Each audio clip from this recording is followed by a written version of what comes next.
is the real reason, then, of Martin Luther King's legacy? What is the real message? And how can we be a part of that?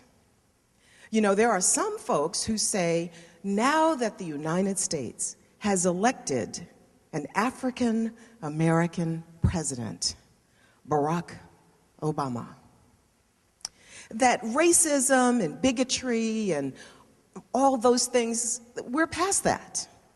We also know, based on studies, that the millennials, of which many of you are a part, see diversity and don't see it as a problem.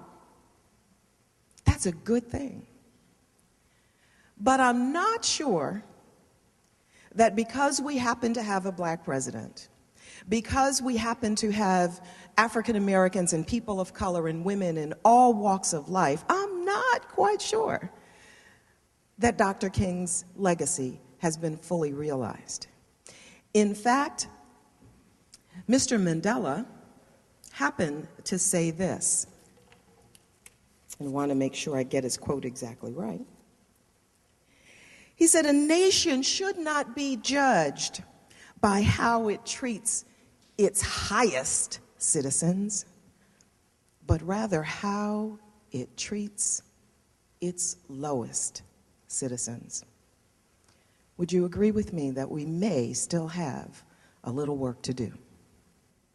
You see, when we're reaching out to learn about other people, when we want to understand, sometimes we're going to make a mistake. Sometimes we're not going to pronounce somebody's name quite right. But if we catch ourselves and say, you know, I really want to know how to say your name correctly. Can you work with me? Do you think you might have just made a friend?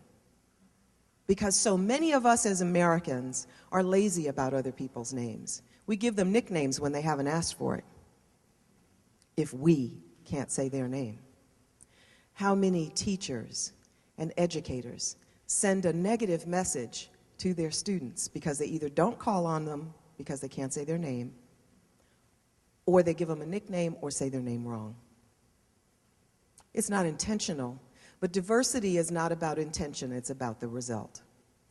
Valuing the difference in others is not just about saying the right words. It's about showing up and being present. Because you never know how your presence and your words might change the lives of the people with whom you interact. So I challenge you to connect with your brain, that's the knowledge. To connect that knowledge just 17 inches lower to your heart, which is where your compassion is. Be willing to understand and accept. And then most importantly, lean into your fear and find your courage to speak up and make a difference here at Elon, in this community, in this state, in this country, on this planet. Because if not you, who?